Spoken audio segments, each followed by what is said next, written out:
magic of the Cybernet Space Cube, the computer-enhanced podcast of the future. Transformers Slag Podcast.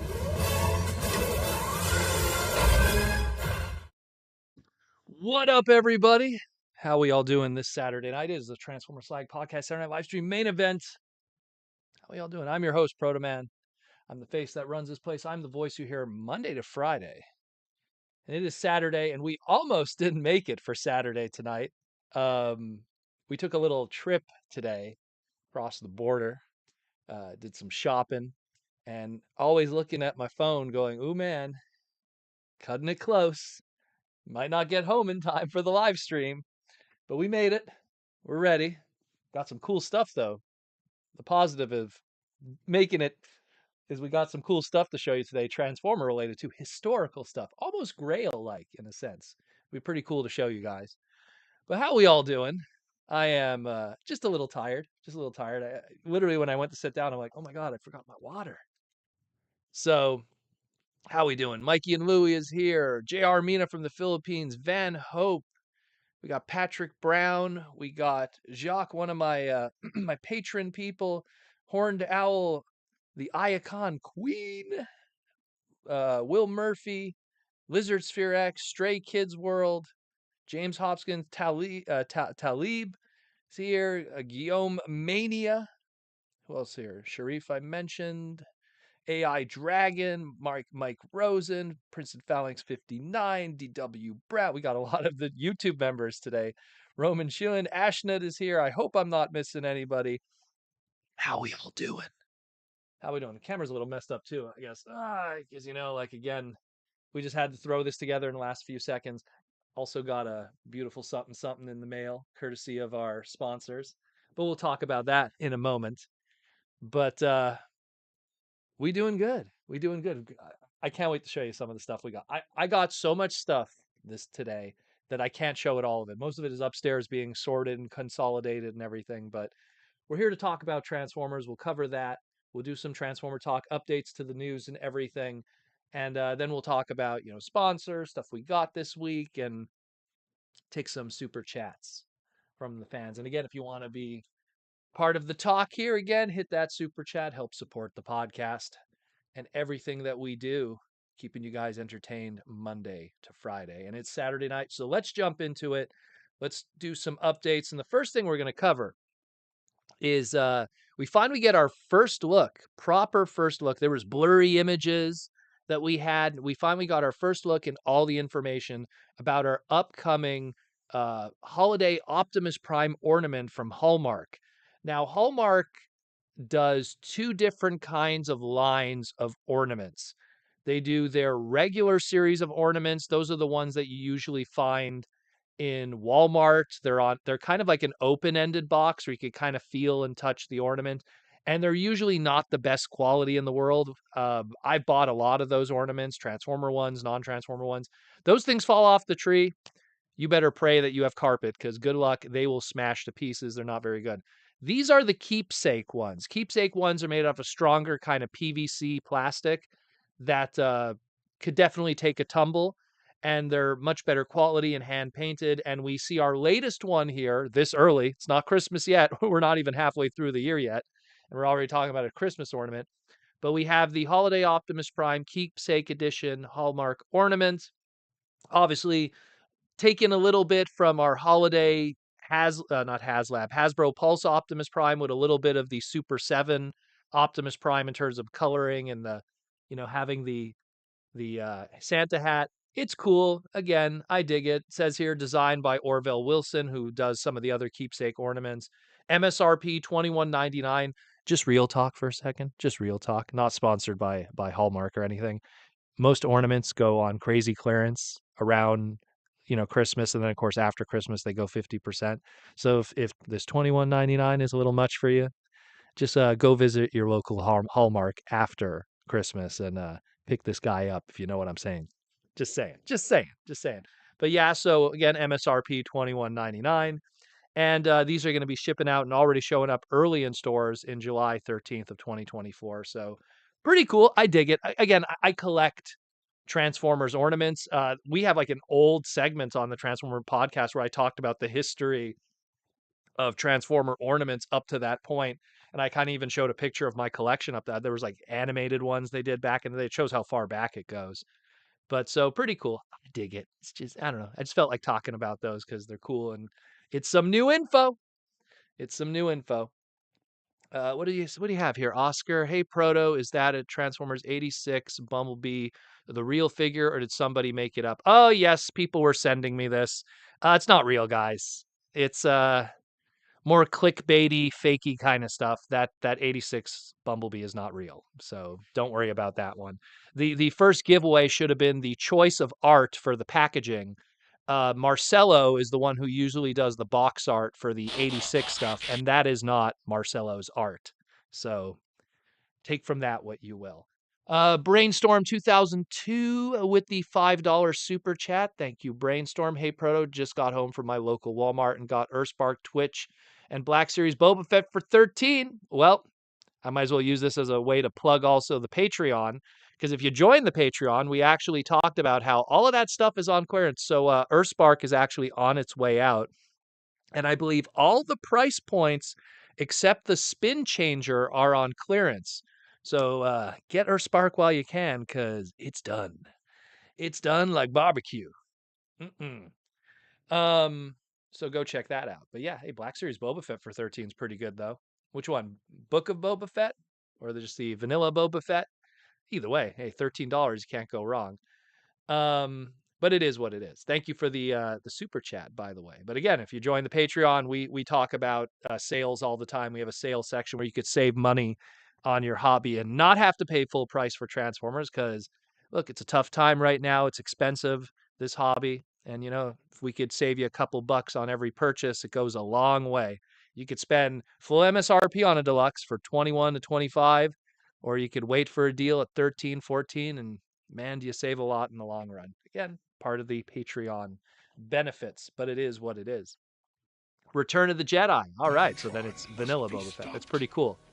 Pretty cool with not Rancor, Sarlacc eating action. Yeah, okay, so next up, let me just close this on. And then we have, of course, this is probably not going to affect 99.9% of us. Maybe if JR Mina wants to jump across the pond. But in Osaka, Japan, between May 10th and June 3rd, 2024, will be the Transformers 40th anniversary exhibition. And they're going to be having a whole bunch of stuff on display. It's pretty much a ticketed event. It's like a museum pretty much that has a very robust gift shop. And that gift shop is going to feature a bunch of exclusive Transformer items. One of them being a core class Dark of the Moon Bumblebee studio series done in a clear translucent yellow exclusive to this event. There'll be exclusive Transformer t-shirts with different designs. One of them featured here with the Optimus Prime. Some really, really cool Beast Wars keychains. And I just want to point out, maybe I could blow this up. I just want to point out what I love about these keychains. If I could just do this for a second. There we go. I love that the rat trap is really compensating for something. One second. Let me try to blow this up. Look at Rat Trap there. He's the top in the middle. Look at his gun. Talk about that angle there. But really cool. So you got some Beast Wars keychains that'll also be part of that event. That's really cool. And even some Energon Cube car and or room air freshener. The scent is cassis. Cassis is like a fruity kind of smell, I guess is the best way to explain it. The only reason why I know that is because I worked in mechanics forever. And the little tree that you put in a car, cassis was one of those smells. And I was always like, what is that one? It's like, oh, it's kind of fruity. Kind of fruity. Kind of like me, kind of fruity. But yeah, check it out, yo. That Bumblebee's pretty hot. I just keep getting stuck. There we go. That Bumblebee's pretty cool. Again, this will all be happening between May 10th and May 3rd in Osaka, Japan at the 40th event. I'm pretty sure some people will be buying and reflipping some of these, so you'll probably get opportunities in the secondary market to pick it up. But it's cool. I love it when they do these little Bumblebees. Like they've been doing these since like the movies. Like the first movie's always, hey, take the smallest Bumblebee price point. Give them like a metallic or translucent paint scheme. Make it an exclusive. I dig it. I dig it. Yeah, yeah, the canon smell now of Energon is fruity. Who would have thought? Who would have thought? Anyways, so just go check that out if you're in Osaka, Japan, or if you have someone that's in the area that could hook up a brother. Speaking of also exclusives from Japan, the Japan GT Cup is happening in May, and they are going to be doing yet again another collaboration with Transformers. This isn't the first time they've done collaborations. They've done it in the past with the Transformers GT series, which had those, sexy girl figures that came with those alternator-esque kind of figures and stuff. Not Kiss Play, not Transformers Binaltech Asterix. It was the Transformers GT line. And so they're doing again another collaboration with the Japan GT Cup. And this time they are doing Bingo Sports Optimus Prime. Bingo Sports is a high-end diecast line in Japan that does like really high-end, really nice quality diecast of real-life cars. And they're doing a collaboration with Hasbro and Takara once again to give us the Bingo Sports Optimus Prime or Bingo Sports Convoy. What it is essentially is Studio Series 92 Crosshairs, the deluxe class, extremely retooled with a brand new head sculpt and new pieces here and there to turn into an Optimus Prime. The design and everything, the livery, as people like to call it, all over the alt mode is based on the real life Optimus Prime Corvette's C7 GT3R that will be in the Japan Cup. So pretty cool stuff. Always nice to own a little piece of racing history that also has a Transformer flair to it. And even the driver will have stuff like that too. So go check that out. That will be available. It'll be a collaboration in the future, up for pre-order. Just no information yet. But it's a deluxe class, so probably not too expensive. And Takara will have more info with that and updates, pre-orders, and everything in the near future. So check that one out. Kaz has sent us a $5 super chat. Just finished the Energon Toy Armada episode. Is Aaron aware Takara maybe homaged Getter Robo 2, Getter Robo Getter 2 with Super Optimus's alternate configuration? Actually, and it's funny, we didn't really mention that because we want to maybe in the future do an individual segment just about the Optimus.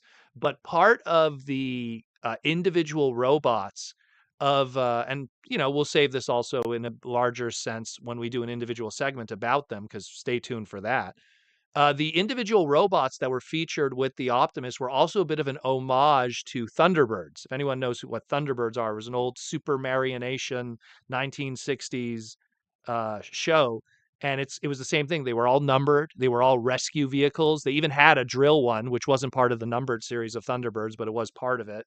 And it kind of like also throws back to that. There's a lot of things going on with that Optimus. I don't want to go too deep into it because I do want to save like the behind the scenes photos and everything in the future for a segment, but there's a lot going on with that. There's a little bit of Voltron there. I could see your Getter, where the Getter part could come from, but there's a lot of that. And speak of the devil, there he is too.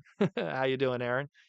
Um, but yeah, we'll definitely in the future cover that. So stay tuned for that.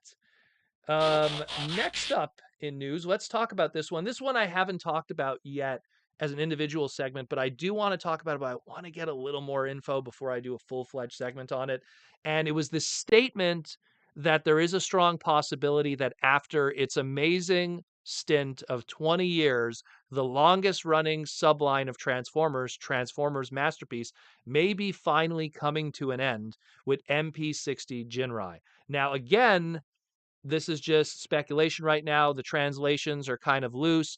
Takara hasn't done an official 100% announcement on it that really solidifies it, but it is something I'm going to look into probably this week and try to get down to the brass tacks of it, because the rumor is that after MP60 Jinrai, Hasbro and Takara are just going to go full throttle with the MPG line and just focus on that for the future. I find that hard to believe. I find like to say like, oh, they're just going to be doing MPG, and that means like we're never going to see Beast masterpieces again or any other masterpieces. I really doubt that. There's still a lot of money on the table, so it's something where we will see what happens, and I'll definitely try to get more info on it. But if it is the case, that would be very interesting that they start Masterpiece 20 years ago with an Optimus mold. They kind of finish it with technically an Optimus mold with Super Jinrai, Power Master Prime. But I really feel I don't think it's the end. I really don't. I think that there's a hiatus. Maybe they're just kind of they're gonna be shifting over to maybe MPG for a bit and then come back for a 61, 62 after a couple years. We will see. We will see. But nothing that really I feel is definitive has come forward outside of a few blurbs here and there. So we will see what happens with that. But that's kind of, a lot of people are asking me to talk about it, but it's just there wasn't enough information that was credible, that really was official, that I could want to then hitch my wagon to in a lot of ways. So, but yeah, so we'll see what happens with that. Speaking of G1 flavored stuff, Robosen. So Hasbro Pulse on their Instas and their socials and everything like that uh, kind of gave us a little bit of a hint of, hey, number one, you're going to be getting a fan stream this month. It will be April 25th at 11 a.m. Eastern Standard Time on the YouTube channel of Hasbro Pulse. But one of the big featured items on there will be a new Transformers Robosen item. Now, judging by this image here and the blurb that they posted, the assumption is, okay, this is probably going to be a Megatron. Now, the thing is, everyone's like, okay, Generation 1 Megatron Robosen. Yeah, that's not gonna be a gun. You know what I mean? The way I see it, and talked about it in my individual segment, there's two trains of thought, and we've already seen this with Robosen. It could be a non-transforming Robosen item that's a really screen-accurate Fluoro Deary animation model G1 Megatron, or they could do a transforming G1 Megatron, but it's a tank. I mean, there's no if, and, or buts. They are not gonna make something that turns into a gun. It just won't happen, They'll figure some other way, but I think either result, while it will be the correct result, whatever that will be, will probably not leave fans happy. But it is what it is. Again, go back and watch my segment, why Megatron can't be a gun. I did a whole segment about it. I went through the deep history of it, the legality of it, the trademark patents. Walter is a real gun that has a real trademark patent that's owned by a real company that actually has a company and a head office here in the United States in Texas. Well, not here, I'm Canadian, but in the United States in Texas. Like it's so you can't get that 100% true Walter P38 gun Megatron. And then the flip side of it is you can't, just the legality of it being a gun to begin with. Aaron's, who's in the chat here, knows exactly what we're talking about. He had to go through that with the whole like, hey, you want gun Megatron? Well, how about hot orange? And even then it was like, forget about it. So it is what it is. We will see what happens, April 25th, but that's still a couple weeks away. So we'll see. We will see. I think personally, if I had to take a pick between the two, I rather a extremely screen accurate Fluoro Deary animation model Megatron that you could have a cell phone compatibility and you could do a whole bunch of cool stuff and poses, as opposed to a tank that'll have a lot of that kibble and will have a lot of those feel bads that people will have for it. Billy B says, my first impression was it could be Galvatron. You know what? That's a possibility too. Galvatron at least would be kind of doable. But then that will scare me, Billy B, because if they do a Galvatron, then oh no, I don't want to have to buy a Robosen. So, but you might be onto something. Could be a Galvatron, but now I kind of hope you're wrong. But we will see. We will see. What's up, Eyes on Ace and T Formers 2002? We will see. Then we have, okay, now we're going to go into the Cinemacon chat, everything that was happening and still is happening this weekend at Cinemacon in Las Vegas. So, first thing we're going to cover is the mention of a Transformers movie supposedly in 2026 of the G.I. Joe crossover flavor. We knew this was coming at some point when we saw that little business card, all those, dare I say, a couple of years ago when we saw the movie of Rise of the Beast. But I mean, now it's becoming more of a reality. Steven Spielberg is attached to it as executive producer again. I mean, this is just, and I said it before, this is just Hasbro going, hey man, we did 3 Joe movies. They just didn't perform how we hoped. We did G.I. Joe product with those movies. Those didn't perform how we hoped. How do we how do we figure this out? How do we put G.I. Joe on the big screen and not cost ourselves money? I mean, the classified line does very well with the older audience, but they just can't seem to get a new fresh audience to like G.I. Joe. Maybe we could do it, if GI Joe's our peanut butter and Transformers is our chocolate, and everyone loves chocolate, but no one is a fan of peanut butter. Maybe if we put this peanut butter and chocolate together, we'll make some Reese's, and then people will dig GI Joe. Maybe, maybe, maybe. I hope so. I mean, I love GI Joe. I'm pointing at something off screen, but some Joe figures I picked up not too long ago. I love GI Joe. I really do. But it's such a brand that, like many other brands, is such a product of its time that just has so much difficulty with a younger audience engaging with.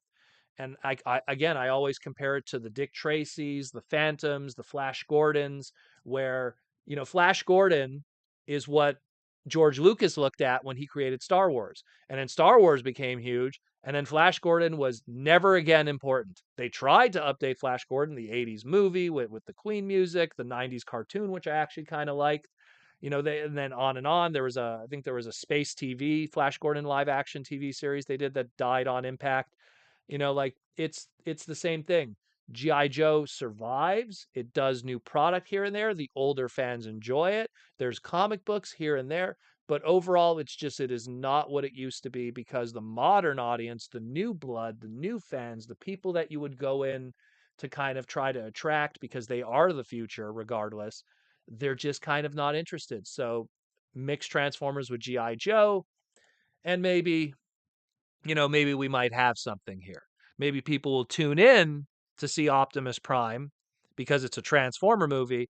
And then because they're already on the ride of a Transformer movie, they'll go, hey, that Snake Eyes guy is kind of cool. Or I really like that Roadblock guy. Or I really like that Dusty guy. Maybe Proto Man's not so crazy and Dusty's kind of cool.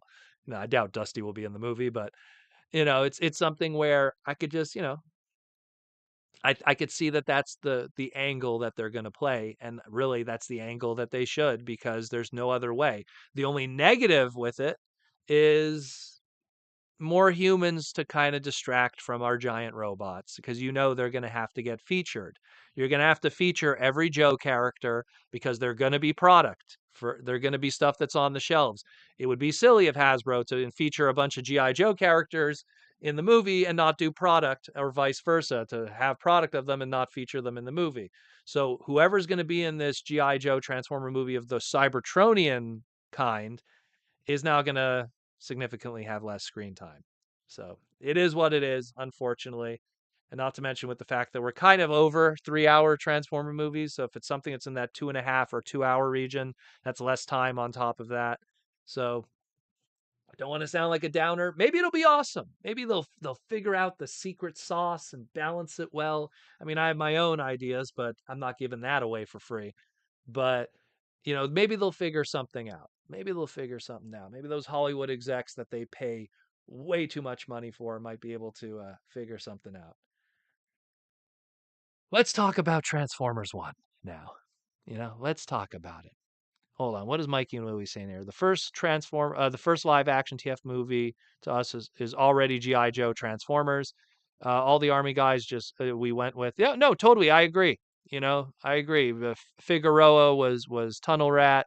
What do you call it? Sergeant Epps was like, I guess he could be your Roadblock. And then of course Josh Duhamel's character is Duke.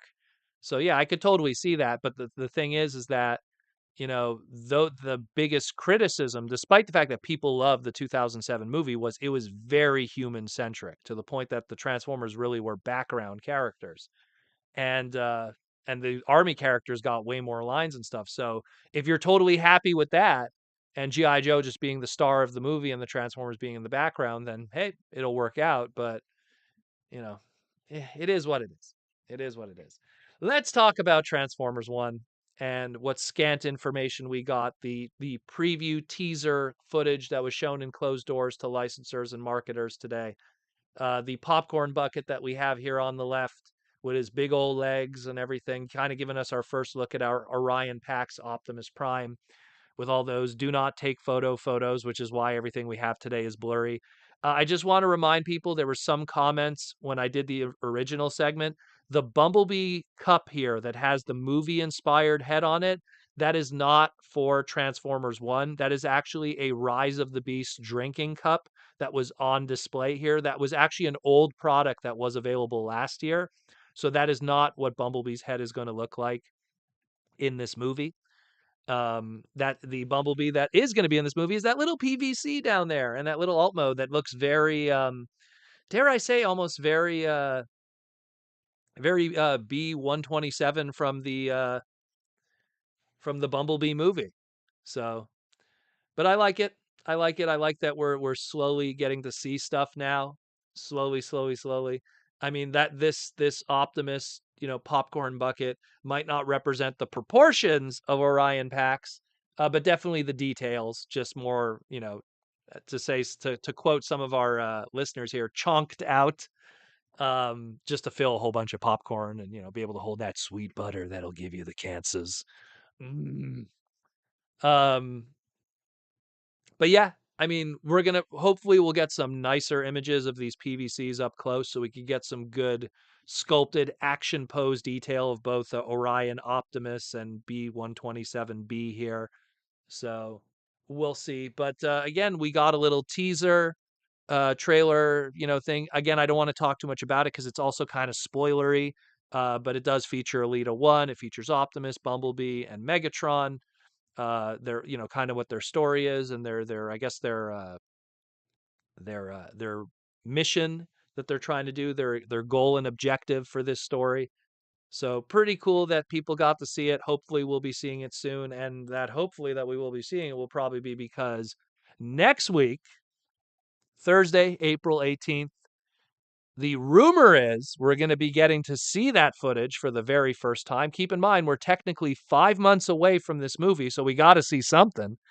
But we're technically 5 months away, and next week on Transformer Thursday, April 18th, we will be seeing that footage, as well as some pre-orders and images of our very first Transformer 1 product.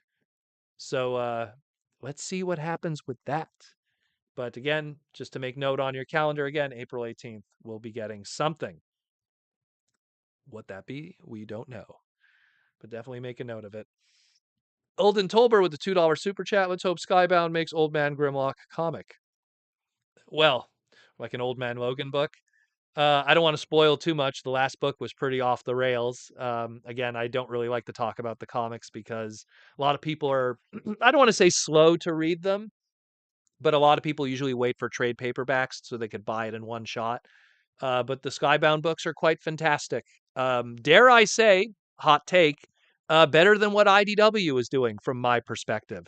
And they've only been at it for a couple of issues. So let's just say I'm very happy with what's going on and I hope to see more of it. And I kind of liked, some of the stuff that IDW did in different pieces. Not all of it was perfect, but certain pieces of it was good. But I really like what Skybound's doing, and I hope they keep it up. Just take it easy on all the variant covers, my brother. Jeez. Anyone see, thank goodness the very first Hot Rod cover we're getting is going to be the free comic book day one. I'm going to talk about that this week in the future, but we will see. We will see. Let me get some water in me. I had a long day today. What's up, Larry? What's up, Larry? But yeah, so check out that date. That'll be happening.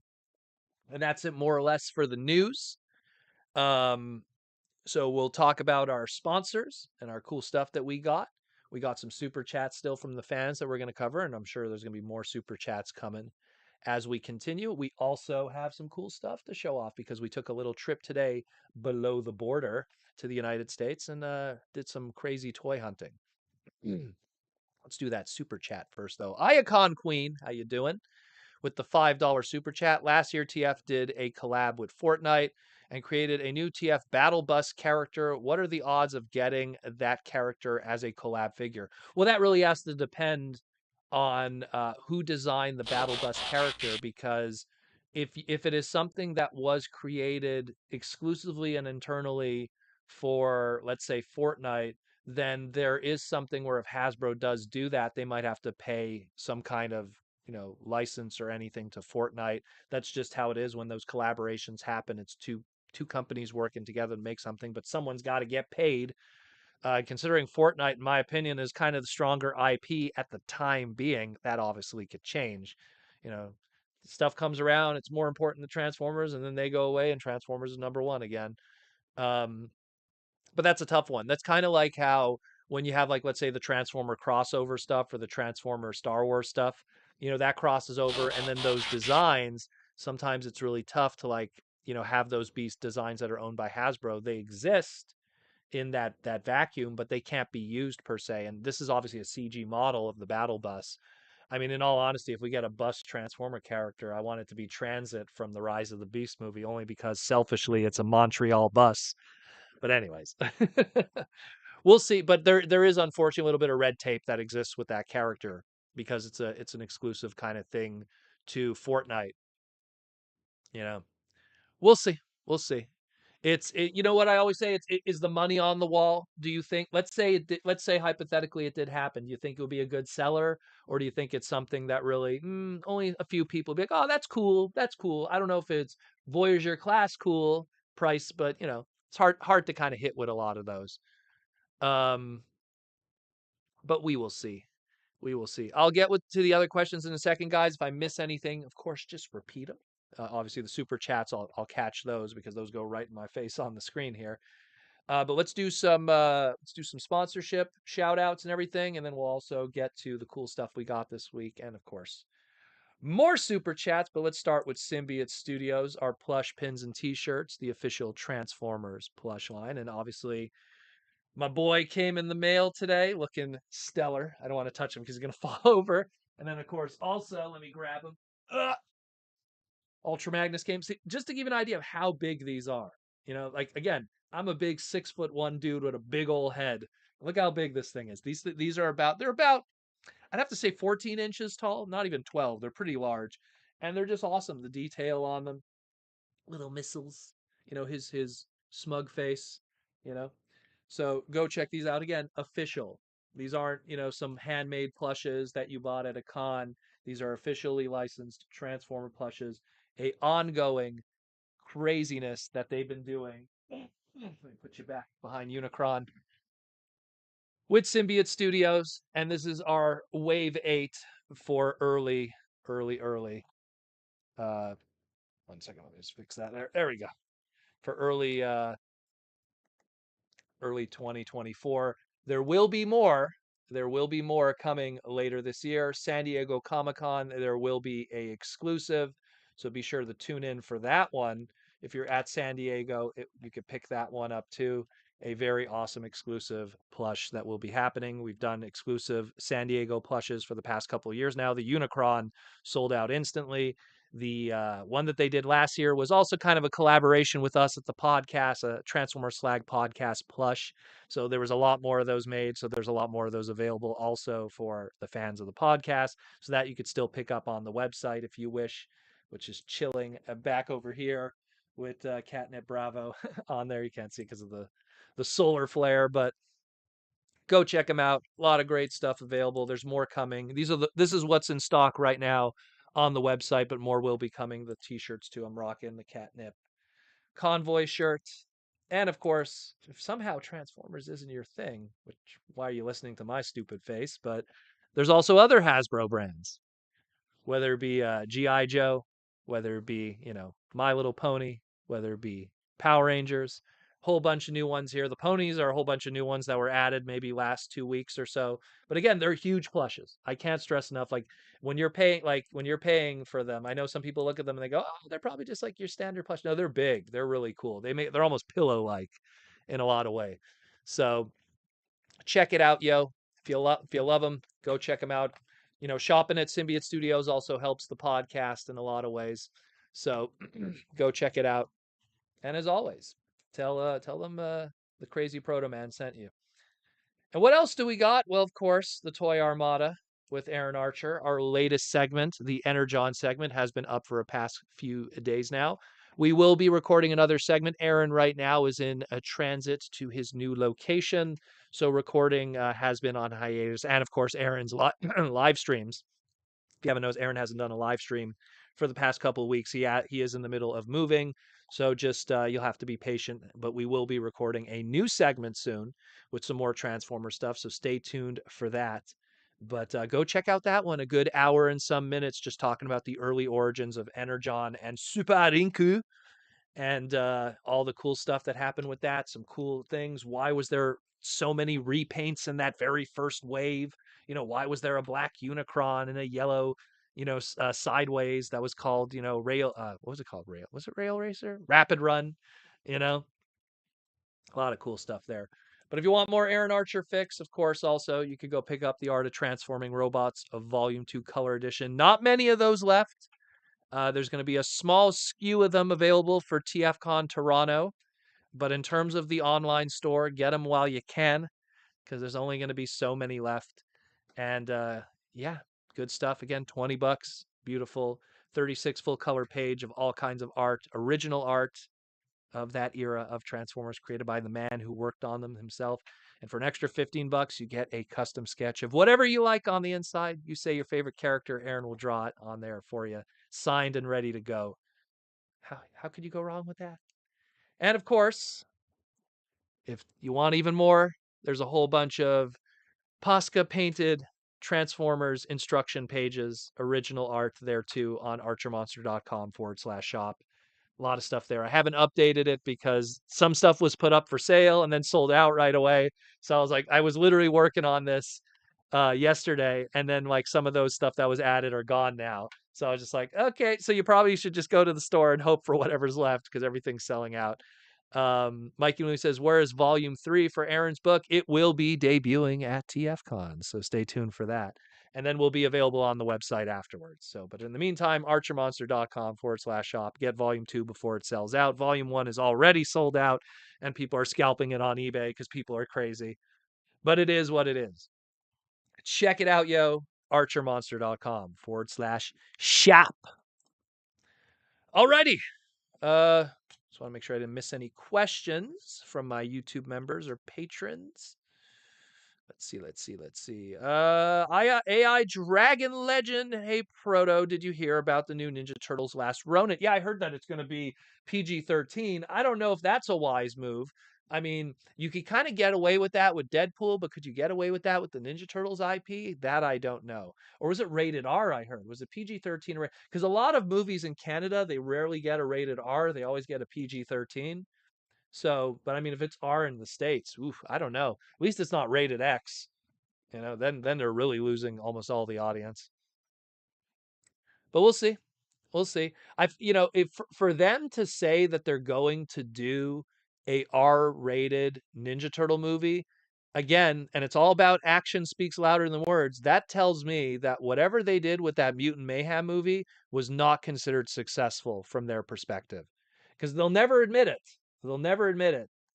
It's always like, hey, it was great. Everything was great. Oh, people loved it. Oh, whoa, it went straight to DVD. Don't worry about that. Oh, toys are still on the pegs. Always look at the actions. That's what I always say. NC-17 hard R. Okay, there you go. Deadpool was 16. Okay. I apologize. I'm not too familiar with film rating in the United States. I'm kind of familiar with it because I know the whole like RoboCop story and how it was supposed to be R, it was supposed to be X, and they got it to make it an R. Because here in Canada you have G, then you have PG. Like G is a toddler could go into the theater alone and he doesn't need, PG is you need to have a parent with you. PG-13, you just need to have someone that's over 13. You think you need to be over the age of 13 to see the movie. And then you have rated R in Canada, and that's it. And rarely there's an X. If you're watching an X movie, well, you're having a good time, in my opinion. But we'll see. I do find it interesting that they're going in that direction. So Ashna, the TMNT Batman was also R-rated, but that was direct to DVD, and I'm very curious what the DVD sales and all of that stuff was. Yeah, again, you see, Ashna, yeah, it was a straight to DVD. That's different. The WB stuff, it finds its market because the streaming services now, like that's something like it could be a selling point for a streaming service too, where movies you can't really use that as a selling point for a streaming service until 5, 6, 8, 10 months after a movie is out. If it's really successful, obviously they'll take more time in between that. But we'll see. We'll see. I mean, TMNT, it always finds its way. It always it's the success of TMNT is always like this. It's never bad, too bad. Like it's like, oh hey, like you know, Back to the Sewer from the 2K3 series. Oh, okay, we're back with the 2K7 series, and then it's like from Nickelodeon. Then oh, okay, even that's kind of going with down. Oh, okay, it's always like that. I mean, it is what it is, my friends. So we'll talk about some stuff we got in the mail while some more super chats and questions come in. So I went to the United States today. I took a little trip. I live on the border here in Montreal to the United States, so I go to New York all the time, back and forth, just for fun. And we decided to take a nice little trip to the States, do some toy hunting, and check out all the cool stuff in the northern New York State area. And found some really crazy stuff from comic book stores that just happen to carry toys that we frequent and everything like that. And I bought a ton of stuff.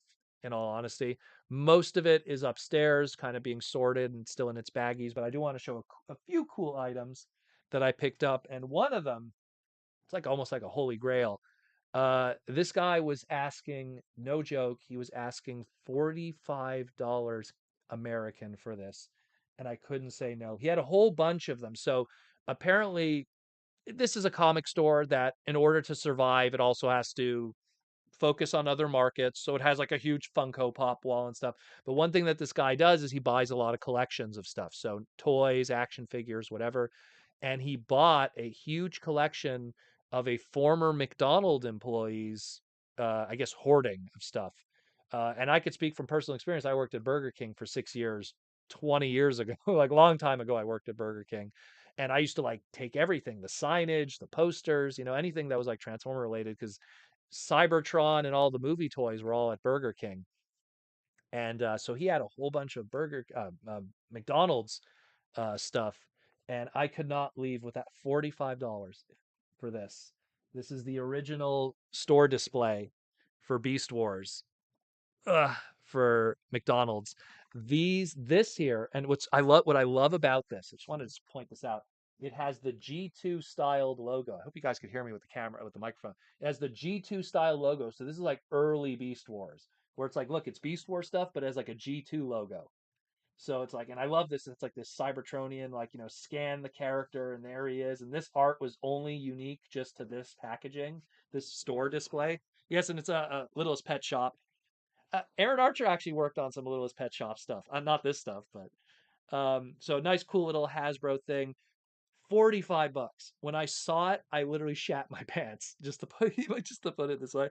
So I was super stoked about this. Was very happy. It was pissing rain today. It was raining like crazy. So I like ran out to the car. I got like a blanket that we keep in the trunk, and I covered it like a baby, because this is all like cardboard and everything. Look at the condition on this.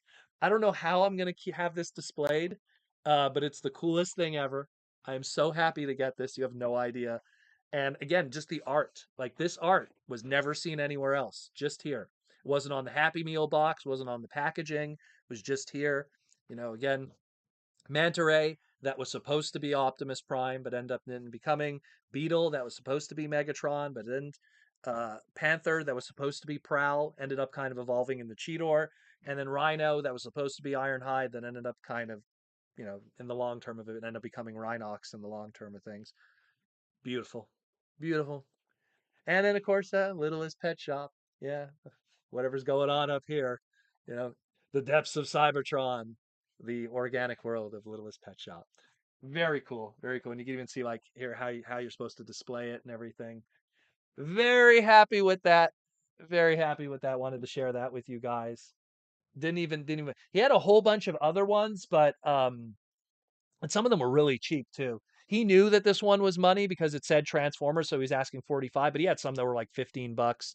He had like the Venom versus Valor GI Joe one for 20, but it was like, it was, those toys don't really speak to me, and it was a little more recent. Megatron Um, must be there was stopped, a bunch of no others. I matter was the kind of hoping he'd have cost. the Power Ranger one, like the Power Rangers the movie one from the 90s. That would have been cool to get. Or some of the other Beast Wars ones, the Beast Wars Transmetal one, the Beast Machines one, the Armada one, the animated one. He didn't have any of those. Maybe they got bought. I didn't bother asking. But he just got a huge collection of them. They stemmed more from like the 90s, most of them. So it felt like it was probably that era. Would have been cool at least to get the a Transmetal one if they had that, because that was the second wave. But really cool, really cool. Very happy about that. Littlest Pet Shop, that's who. Yeah, that was the old commercial. Let me just take a look at some stuff. Totally remember these and the bubble the bubble rear to front. Yeah, man, these are so cool, so cool. Sarah says, "Get me a Beast Machines display with full collection." Yeah, well, I would have loved to if they had that. I would have bought all of them. Would have bought all of them. There would have been nothing. Beasties is what Beast Wars was called in Canada. Yes, it was. Yes, it was. And it's funny because despite the fact that I watched Beast Wars completely on the Canadian version as Beasties, I always called it Beast Wars because I participated online. Because whenever I would talk online, Benson Yee's message boards back in the day and the ATT Alt Toys Transformer boards. This is old man, Proto Man with the BBS boards. You Megatron know, must be everyone called stopped, it Beast Wars, so I no called it Beast matter the Wars. And only among cost. Canadians could you say Beasties. It's kind of like Shadow Raiders and War Planets. Um, what do we got here? Rodimus Power. What's your opinion of the new Prime CGI movie design? Again, it's hard to judge, primarily because it's something where I'm just basing it off of a popcorn bucket that obviously the proportions might be out of shape. But it's very reminiscent of Alex Milne's IDW Orion packs. It's very similar to that. And same thing with the B187. That one's very reminiscent of like movie Bumblebee with a new head sculpt, like the pre-Earth Cybertronian movie Bumblebee, just with a more different head sculpt from what it looks like. It's hard to judge it because I just have two blurry images, and one of them that's kind of better is not something that's a proper representation. It's like if I took, actually, I have some of them here. If I took like the shampoo bottle Optimus Prime from the 2007 movie and you used that as a basis of what he looks like in the movie, he'd be kind of wide, you know, or the Bumblebee Mr. Potato Head. It's kind of hard to measure that. Mike and Louie, opinion on the 40th G1 special in theaters. You know what? It sucks because it's not coming to Canada. It looks cool, but I mean, I don't know. It's going to be cool to kind of like be in the big screen and see like those classic episodes. The round table reading. What's interesting about that is they got someone else to stand in for Scatman Crothers. I don't know who that individual is. If anyone knows, I please put it in the chat below. There's someone that they brought in, some black individual to play Scatman's characters, and maybe also for Casey Kasem's characters too, because obviously some of the individuals for these G1 episodes aren't with us anymore. Also, of course, Chris Latta for Starscream. Um, so I'm very curious. I'm very curious because like Michael Bell's still around. Like a lot of those guys, because obviously the screening is going to be like Mortem ECI parts 1, 2, and 3. So those key characters, you know, most of them will be covered with like, Michael Bell is like half the cast. Frank Welker is half the cast. Peter only does Ironhide and Optimus in those episodes. So, oh, it's going to be in the theater in DDO? Really? Larry, will it be? Oh, well then. Larry, what's the date for that? Then we're going. Okay. I didn't know that because I looked on the website. It didn't say anything. Well, then, I'm going. Larry, we'll talk later. Okay. Is that at the Sphere Tech? Not the Sphere Tech. The one that's off the highway. Oh, well then I'm going. Well then, changes that. But I am curious But at the same time, the table reading thing is going to be very specifically for people like me who are hardcore fans. More casual fans, I don't know if they'll enjoy it. You know what I mean? I don't know if that's something that'll speak to them. So, but it is cool. And that's something that's more of a DVD extra. I don't know if it's a ticketed movie theater kind of thing. You know what I'm saying? Um, but hey, cool. May 15th, 18th, and 19th. Okay, I should be free. I don't know. I know July is going to be nuts for me because of SDCC and TFCon. I have to look at my schedule. Everything's going to be crazy. Everything's going to be crazy. But that's hype. That's hype. Then I'll definitely go. I will definitely go. Definitely go. But we will see. Horned Owl got the Lunar Cruiser Prime super amazing figure. That thing looks really cool. Horned Owl, is it big? Like, how big is it? In the photos, it looks like it's something that's in between Voyager and Leader class. That's what I imagine. I hope it is because it looks like it's a big figure. So anyway, so we got other stuff too, some non-TF related stuff. Uh, they also had. I love I love Pokemon Quest. It was a Nintendo Switch game that was kind of like blocky versions of the Pokemon characters, and you could kind of like send them on missions and stuff and build their little camp and everything. So I got myself a Charmander. And what's cool about these blind boxes is they're not blind boxed. You could actually get the character you want because it's right on the front of it. So I got myself a nice blocky Charmander figure. Would have been nice if there was a Gengar, but you know, beggars can't be choosers. So I'll just buy my starter Pokemon from when I was a teen back in '97 when I got red version and blue. So got that, and also, ugh, one sec, Willow's Pet Shop sign fell down. That too. So we hit up, obviously when we're out on the road, we hit up just we're gonna eat cheap eats, so we went to McDonald's. And yeah, so we obviously, because people are, I don't know, so what did you eat, Proto Man? So number one, as someone who worked in fast food for years, my I do a hack with McDonald's, because now you have everything has, those self-serve screens. And usually when you try to do these hacks with a cashier, if the cashier is a manager, they're going to manipulate your order so that you can't use the hack. But here's a hack with McDonald's. If you want a Big Mac and you don't want to have to pay Big Mac prices, and the same thing applies to Burger King with their King Supreme, which is their bootleg Big Mac. It's the same thing, except they have a different sauce. Um, you literally just order the small hamburgers because they have their big hamburgers and their small hamburgers. You order the small hamburgers with cheeseburgers, and then you ask for Big Mac sauce on the side, which is free. You could ask for pickles on the side, which is free. You could ask for lettuce on the side, which is free, and you get a Big Mac for like $2 less. And what happens is if you ask for that at the counter and you're dealing with a manager, he's going to be like, "Hey, that's a Big Mac you're asking for," and they're going to make you force. But they can't do that at the self-checkout machine. So you want to save money using those stupid self-checkout kiosks where I do all the work? I'm going to screw you out of your money then.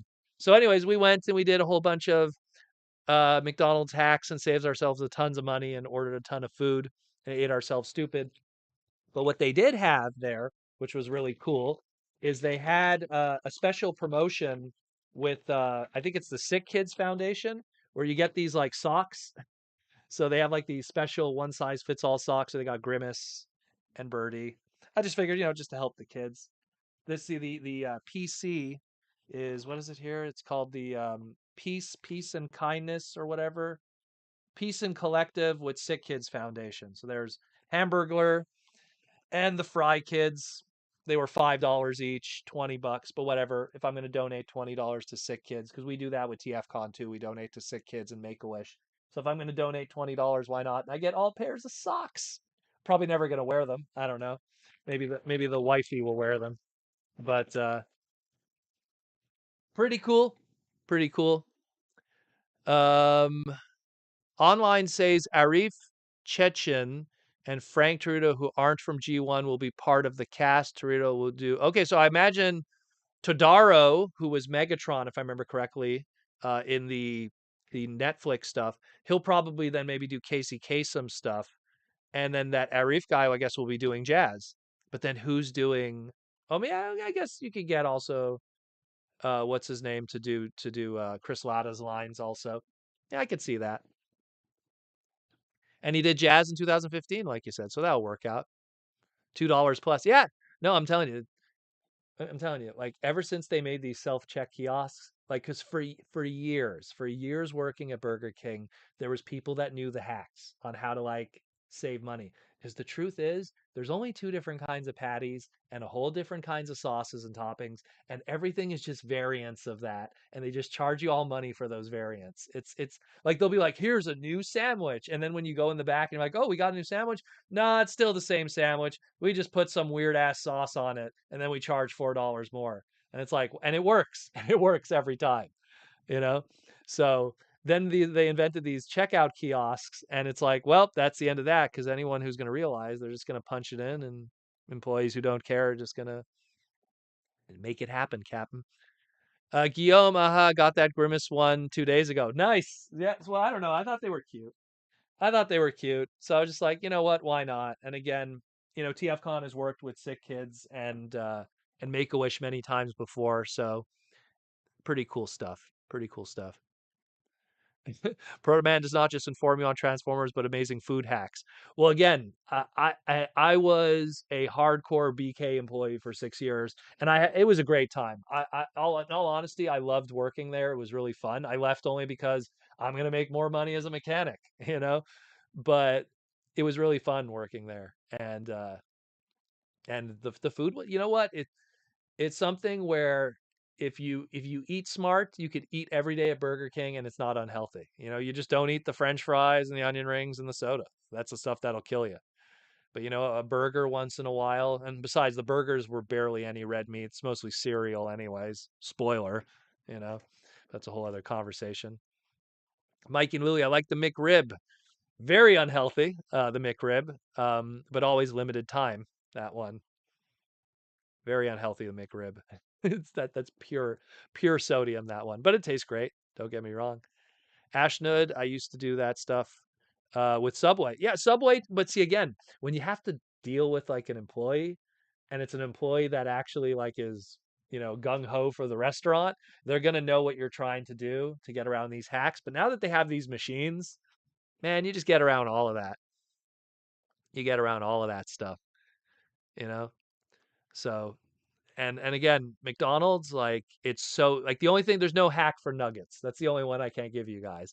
But if there's a burger that you like or something, like we used to do the what was it called? The Big Mac chicken, which years later they finally did. But we used to be doing this 20, 15 years ago, which was you could actually, like you could ask for an extra McChicken patty on the side, and apparently it's like way cheaper because it doesn't have all the extra toppings, which again, they charge in like this floater way. And then you can make like a giant McChicken sandwich that makes you stuffed like crazy. Oh, the days when I used to not care about what I ate. But when you're on the road, it doesn't matter. When you're on the road, you just want to eat cheap and get home and not have to worry about it when you get home. Especially we were in a rush because I wanted to get home to do this in time for you guys. So eyes on Ace, sorry, but I would never eat at a fast food rib. Oh, trust me, there's nothing rib about the McRib. Let me tell you, there is nothing rib. I had a woman come up to me at Burger King asking me like what was in the fish, right? And like she was like in all my years working there, she was the first person that ever asked me like what is actually in the Burger King fish sandwich, the fish burger. And I actually read it and it was like fake lobster, pollock, like it was a whole bunch of like weird stuff. And then when I told her, like I could just see her face just go like, ew, okay, no thank you. So it is you know what? Fast food is fast food. It's for when you have nothing, no other options, time is of the essence, and you're just out and about and you just need to like get some fuel in you. But if you have time and you have a life and everything, then don't have fast food. Even if it's cheap. I understand it's really cheap America, but even if it's cheap, forget about it. Sarah, $20 an hour in California now is and freaking Mick people are going to earn money as much as me as an engineer in Mexico. Don't even get me started about you know what, this is a hot topic, but I'll take it from me who worked at fast food for many years. I don't think fast food workers should make that kind of money. I really don't. I know that no, they should be able to make a living wage. Burger King employees are teenagers and kids getting their first jobs, understanding commerce, understanding having their first job responsibility. It shouldn't have to be crazy pay. And if you're saying you want to make a living wage working at Burger King, you got to get your priorities straight. I'm sorry, as a human being, because that is not somewhere you go to have a career and a family and everything. It's somewhere you work there first, maybe work your way up to manager or whatever, but you do not you shouldn't be making crazy money flipping burgers. And I'll tell you something. I worked with people for 5 years there.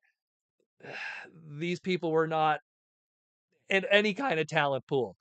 And you ever wonder why your food is always messed up? It's because they don't even care. They don't even care. And don't piss them off because they will spit in your food. Let me tell you, they will. They will. So just be nice to the people who are handling your food. But and the reality is they're going to raise the minimum wage. And real talk, they're going to raise the price of the food because I saw it firsthand.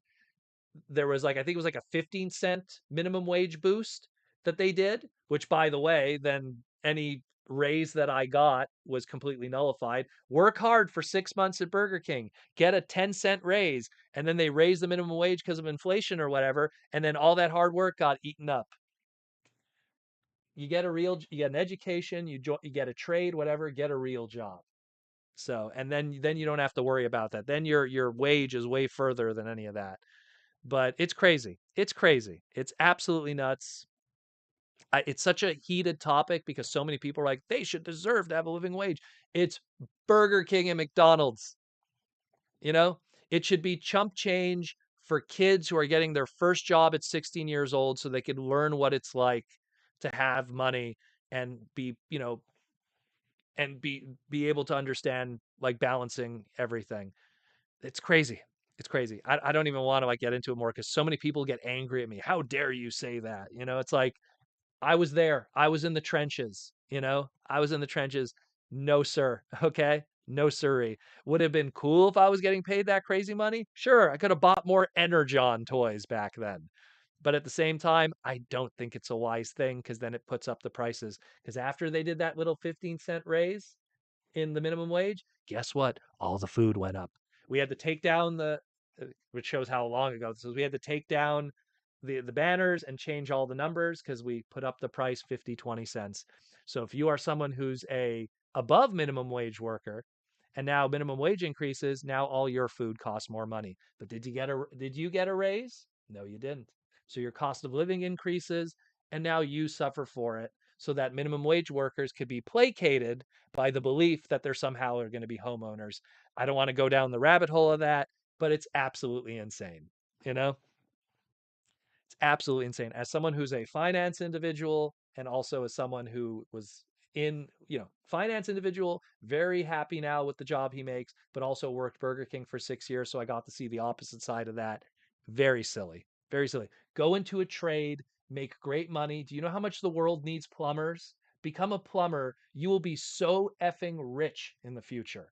You will make more money than any guy who went into computers or engineering or anything fixing toilets, fixing pipes, and you get to work on your own hours and kill it. I'm telling you, become a mechanic, become a welder, you know? Trades are where it's at. All your friends that went to college and got like student loans and debt, you'll be laughing at them because you'll do a trade for 1 or 2 years. $4,000 maybe. You might have to invest into some tools and stuff. You'll go under apprenticeship and then you'll kill it. I'm telling you, I've seen it time and time again. And those are the people that are laughing. Those are the people that when you go to a high school reunion and they're the ones that are laughing to the bank. Own 2 cars, homeowners. Little piece of advice for the future for you kids. Sarah, in my entire life, I have only known one person that thinks that they're going to make a career in fast food, and his name is SpongeBob. Well, he lives in a pineapple under a tree, so he's also a homeowner. He owns land, so maybe SpongeBob is onto something. I don't know. Well, and again, the pineapple is a 2-floor building. He has a good piece of land there, so looks like it's about a good 4.5 building. I don't know if Bikini Bottom is a high real estate area, but it is what it is. It is what it is. And it's probably a very ritzy area because Squidward is a very upper crust individual. So I'm pretty sure it's gentrified that area and probably has a good, yield. And, I hope his mortgage is good. Mikey and Louie working on a toilet or working on fast food, toilet food. I see no real difference. Yeah, there is a difference because there is a big difference. There really is a big difference. Trust me. Trust me. The big difference is how much you're going to get paid, and how much of a future you have in that. It's no surprise that, they're going to turn around and make more kiosks and downsize all of that. And one day they'll have all robots doing it that'll be doing the machines. They already exist in Japan. There's already robots in Japan that make the ramen and the udon and the noodles and everything. It'll only be a matter of time until there's a robot that does the burger and flips it and everything. Some kiosks, that is true. Minimum wage by Florida law will be 15 an hour by 2026. Grocery prices and fast food have been going slowly up because businesses will not eat those costs. They never will. They never will. They're going to project, oh, look how great we are. Put a sticker in the window. We pay our employees this. Oh, by the way, yeah, you know that Coke that used to buy for $1? It's 175 now. But we pay our 14-year-olds 15 an hour. $14 they don't, 14-year-olds that don't need that $15 an hour, you know? They need to just be able to understand money. Yeah, that's the last thing you need to do. You need to give 16 and 17-year-olds exuberant amounts of money that they could be irresponsible with, you know? Take your money, invest it properly, be smart, go into a trade, get an education. Life is not supposed to be an easy get out of jail fix because you know what happens when bad things happen? You're not built for that. And then you cry and then you blame it on this, that, or the other. Okay? Be tough. Uh, Mikey and Louie, but we shouldn't fix that robot and let it fall apart and die because if a robot is working fast food, it doesn't deserve real maintenance. Well, again, it's they're already building for that. So, enjoy it while you can. Enjoy it while you can. And guess what? When they hire all those robots that aren't getting paid, the fast food prices will be at that new plateau. And I'll tell you something, if the money is being saved with those robots, they ain't going to lower the prices. So, it's going to be a whole new era of profits and record dividends for McDonald's in the future. They're already trying. Was it McDonald's Cosmos, which is the completely automated McDonald's? You know, it'll be 12-ounce Coke. That'll be $1. It'll be 10-ounce Coke. That'll be $1.75. 10 ounce. 10, yeah, no. Well, that's the shrinking thing. I don't even want to get into that, where they make their drinks smaller and they charge more.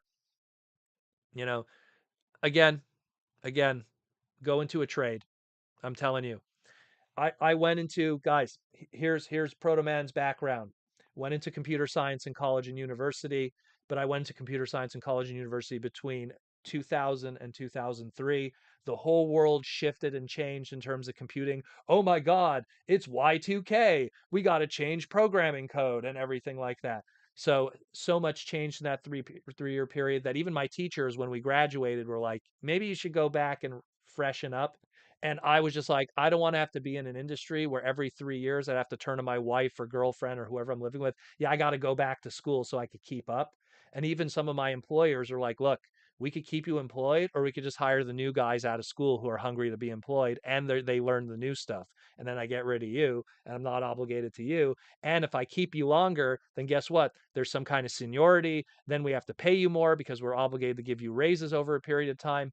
It looked dirty. I got out of it. I loved cars. I loved racing. I did racing for a long period of time, street racing, all kinds of stuff, semi pro racing. My dad, one day in the morning, sitting in the kitchen, we're just like, why don't you fix cars? They haven't changed for years. It's a trade. It still does this. It still sprays gas. Yeah, once in a while there's an electronic window. You have to learn a GPS here and there, but in general, they've been working on oil, gasoline, and filters and everything for years. He was right.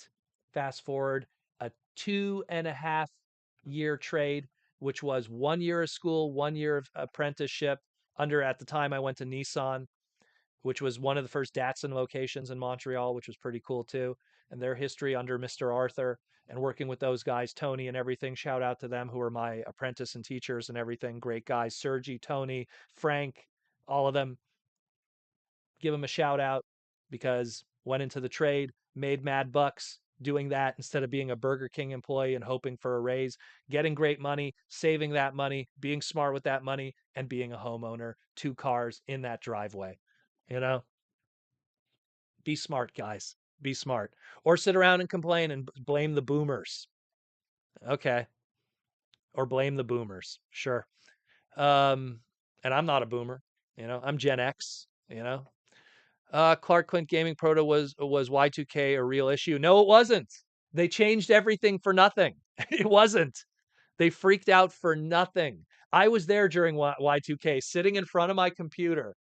I remember, like, I had like a Proto Man figure on top of my tower. I remember that day. It wasn't an issue. It was so stupid, so stupid. But the point is, they freaked out and they were teaching us all kinds of stuff in this apocalypse that they thought was going to happen, which didn't happen. They were selling programs that were like Y2K compliant, which didn't serve any purpose because computers by then were already kind of rolled out for it.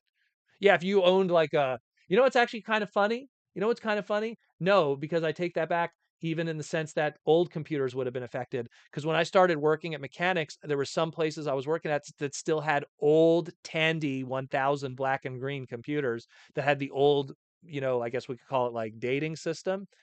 Didn't affect them. That was what, 2003, 2004? So, whatever. Whatever. Get an education, people. Good education. There's no easy free meals in life.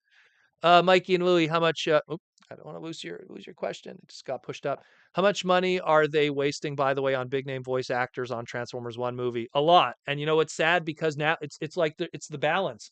Now they're not losing money on having to film on location and travel and all that extra stuff and having guys in the background and all these freeders and everything. It's like, hey, we saved all that money there. Let's put it towards named voice actors. So I'm hoping they're not wasting too much. I really hope not. Uh, excuse me. Too many McDonald's today, and a blueberry pie. Uh, Mikey and Louie, when Y2K all happened, people were like, "Oh yeah, it's the 21st century. Wow, who cares? No issues." Exactly, nothing happened. It was like, "Oh, okay." Everyone thought it was going to be the end of the world. Horned Owl, the Lunar Cruiser Prime alt mode fits in MP10's trailer, tight fit though. Bot mode stands 7 inches. Okay, so about a Voyager. I was kind of hoping like between Voyager and Lunar and a Leader because it looks pretty. So then about the size of my boy Metal Hawk, pretty much. Metal Hawk's about yeah, 6 inches is about here. So yeah, about 7. So he's about Metal Hawk size. Okay, that's not too bad. Not too bad. So it's pretty much a standard Prime figure, pretty much, because most Prime figures are Voyager scale. Uh, yeah, voice actor. Well, it's definitely the voice of an actor, that's for sure. Well, supposedly Chris Hemsworth is going to do his American accent, and Scarlett Johansson is just Scarlett Johansson, and Keegan Michael Peel is going to probably just do his wacky voice, whatever it'll be. I don't know. His Toad was pretty unique. So, Mike and Louie, but do those 2 cars transform? Because if not, they haven't made it yet. Unfortunately, those 2 cars do not transform, and neither of them have been based on real Transformers either, which is probably a shame on my part. A shame on my part. But yeah, it is what it is. It is what it is. But as it stands right now, Mike and Louie, Thor and Black Widow as Transformers. Well, you got Thor, you got Black Widow, you got Toad, you got Toad from Super Mario. Um, who's the black guy that's Megatron? What has he done? I know he's done something. I'm bad with movies.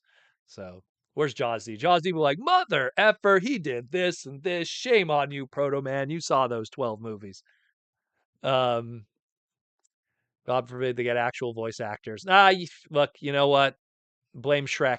Obviously it started with Aladdin was the first signs of that, but blame Shrek.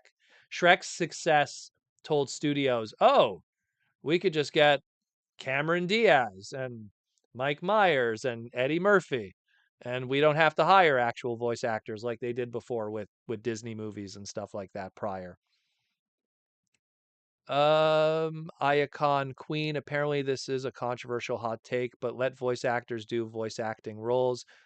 These big name voice actors cost too much in general. Yeah, but you know what happens though is, and again, it goes back to Eddie Murphy did a speech at one of the Oscars in the past, and no shade on Eddie Murphy. I love him as a singer, as an act, as a stand-up comedian.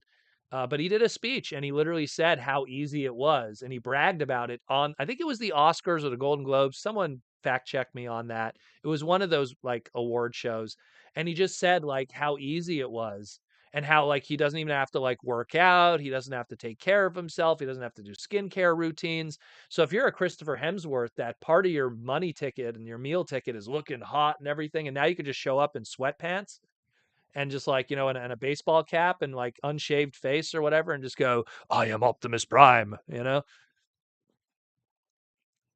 sounds appealing to actors, you know, and they could just ride it out on their name. Oh, is Chris Rock? I'm sorry. Did I say Eddie Murphy? I meant Chris Rock. Sorry. I'm sorry. Thank you, Ninjatron. Thank you. But it was during an award ceremony or something, wasn't it? I just have a vague memory of that. I don't know why. I just remember he was like bragging about how easy it was or something. Yeah, it was Chris Rock because it was for that movie he did, the Jungle movie there. What was that called, that movie? With all like the zoo animals? Zootopia? I don't know. I don't know. I'm so bad with these because I don't care about them. I don't waste my money on theater movies in general. I just wait till when they're on TV and I just catch them in passing, and then I save myself a lot of money. Uh, well, yeah, Aladdin was like the first beginnings of that, but you have to understand the thing with Aladdin though was Robin Williams wasn't supposed to be part of that. He was contractually obligated through Disney to do a whole bunch of pictures, and even in his contract he said, I don't want to be on the posters. I don't, and of course they ignored him and kept on Madagascar. Thank you. I think I saw like half of that movie. Um, he was the zebra, correct? So, but it's just, like, and yeah, like Robin Williams kind of made it, people open their eyes, but it really was Shrek because Shrek was the one that was like, oh, wait, Cameron Diaz. Wow, she's done no voice acting ever. Like Robin Williams is a comedian. So is Mike Myers. So it's like, there's almost like a natural role with that where comedians being voice actors, you could almost forgive that in a lot of ways. Because even look, if you look at Generation One, the original Chris Latta was a stand up comedian. Who else was a stand-up comedian? There was another one too. The voice of Inferno. Gosh, what was his name? He also did racing. That's why. Um, he did voice act. Emerson something. Like he did stand-up comedy. So there's almost it's inherently there to kind of do voices and everything like that. It's no surprise Jim Carrey didn't do more voice acting. You know, another guy that would have been like so animated and perfect for something like that. But when you look at like the rest of Shrek and all these other guys, and it's just kind of like, what, Cameron Diaz, really? You couldn't have gotten a female voice actor? You just got like someone who was like hot because of something about Mary, again, a hot movie instead. So, and then again, a lot of the other ones too were just like, whatever. Again, I'm not going to tell Hollywood how to do their thing. I know how it is. They all take care of each other, and it's something where Michael Bell, the voice of Prowl, said it the best. He said voice directors back in the day, and I think when he did this, said this during his TFCon panel in 2007. He said voice directors back in the day, they used to do these big Disney movies, and they would do these big Disney movies, and then they'd come home to their families and they'd be like, yeah, I'm working on this new Disney movie or whatever. And that was it. Now, voice directors, they could hire big name actors, and then they could come home and go, oh my God, I got to work with, Christopher Hemsworth. I got to work with XYZ big Hollywood star, something they would have never been able to do back then. Aladdin had Robin Williams. Hey, that's great. But everyone else, Frank Welker was Raja, in that. Like, Everyone else kind of was like mid-tier kind of actors at best or voice actors. Same thing with a lot of the past Disney movies. Once in a while, something slips past the goalie and goes in. Like what was another one where they got like what was Macaulay Culkin was one of them. It was he played a character but I don't think that was a Disney movie, but it was geez, what was that one called? Wish Kid was the cartoon TV series. But yeah, Casey Kasem, famous for radio, also. You know, what's his name there? Well, yeah, he was Shaggy too, but Casey Kasem did radio. Buster Robinson, Blaster, he was a radio DJ guy too. Dudes that were like designed for voice acting, even if they weren't voice characters before. That they have that chops for it. But the actors, Page Master, thank you, Ninjatron. My God, my brain today. I'm so tired, by the way, guys. I had a full day of running around. Live action animated hybrid. Maybe that's why it had Macaulay Culkin in it, because it was a live action hybrid, which he kind of also had with Wish Kid. Huh. Kind of funny how that works. Sarah, let's go on a different topic. My master degree project was a robotic velociraptor. They expelled me from my faculty, and my girlfriend at the time told me, uh, "You have you have no see the relation between what you're collecting and this."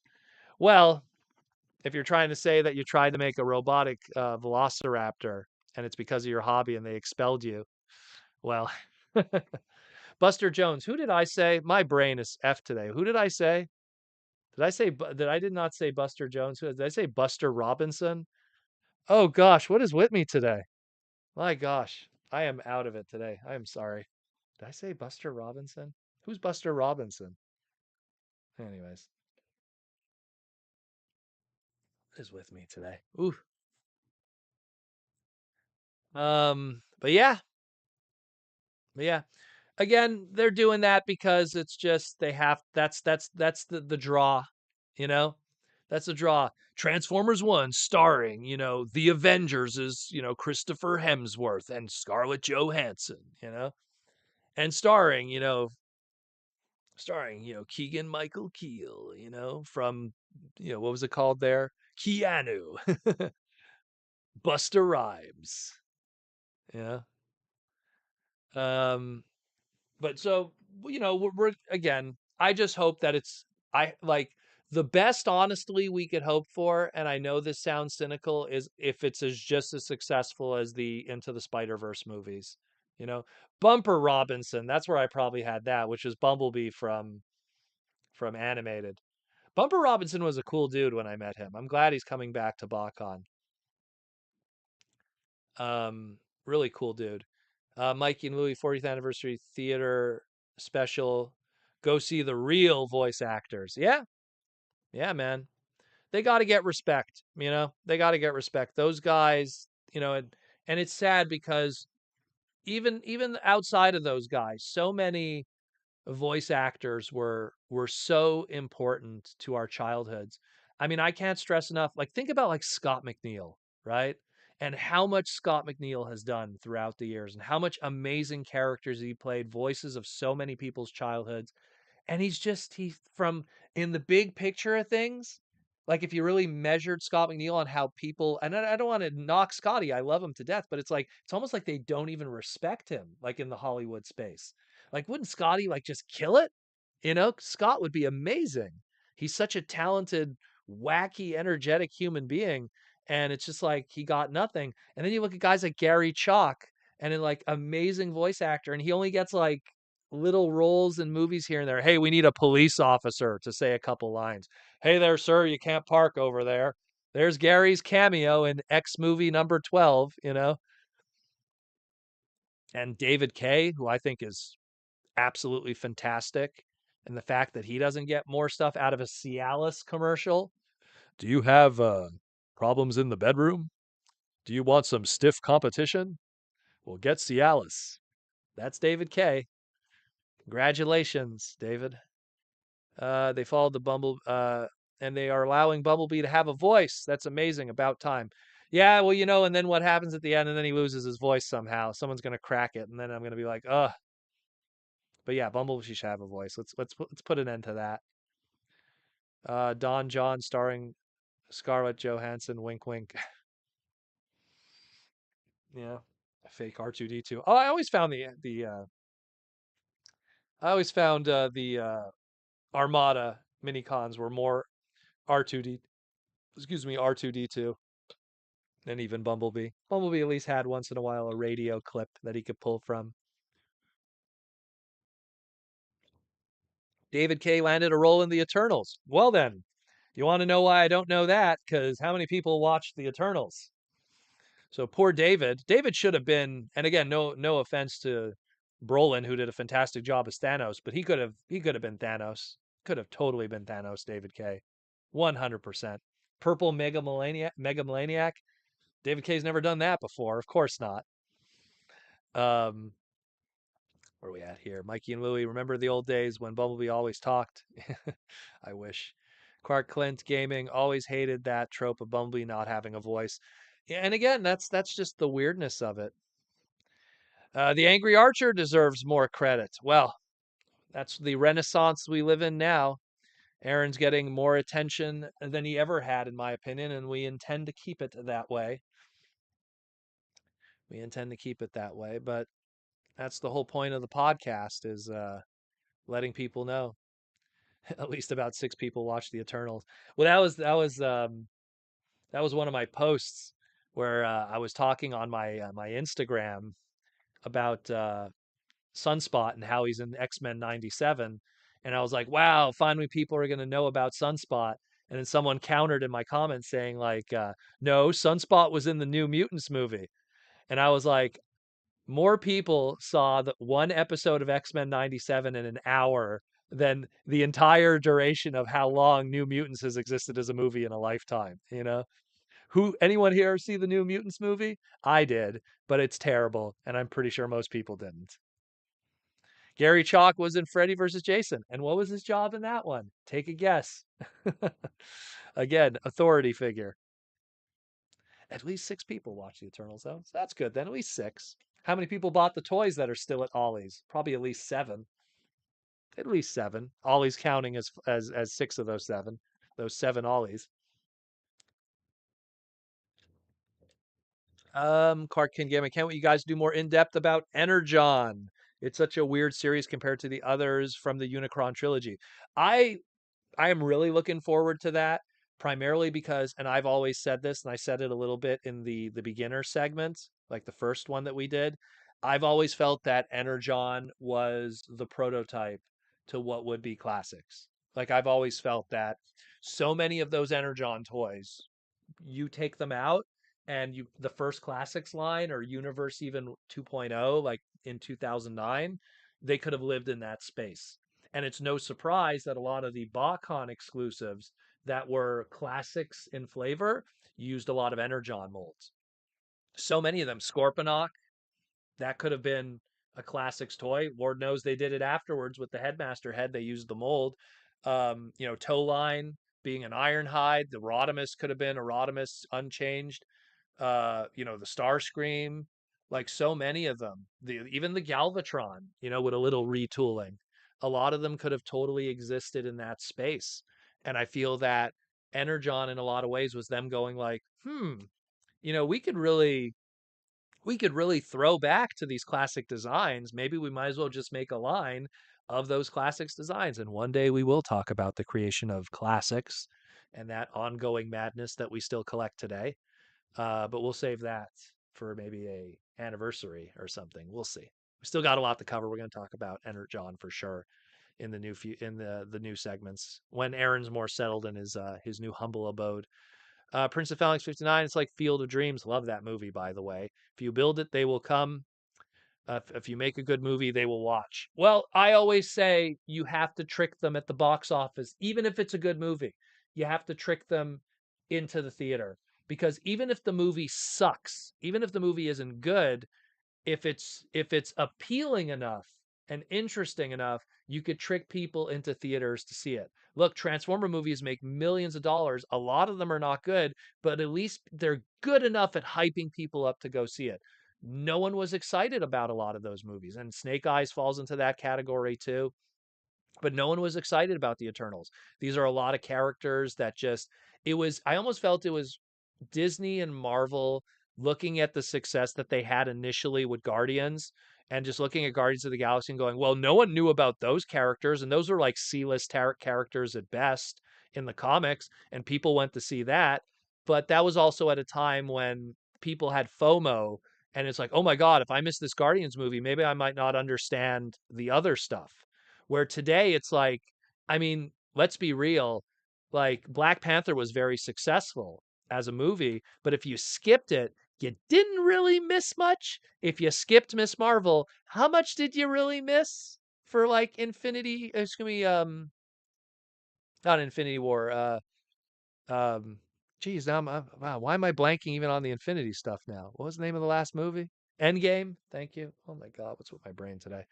Endgame, you know, like you didn't have to see those, because now Disney is also kind of doing it in a way where people are realizing, oh, I didn't have to go see that Captain Marvel movie. I didn't have to go see that Black Panther movie. Like there's nothing really there that would have, I spent my $12, $15 in popcorn and everything. And I could have skipped it and I could have just saw some. So people started to get that vibe. And Secret Wars. Secret Wars isn't out yet. Um, that's going to be wild. But, it's something where I feel that they got the vibe that now you could kind of skip these. If you don't see Shang-Chi, what are you missing? Not much.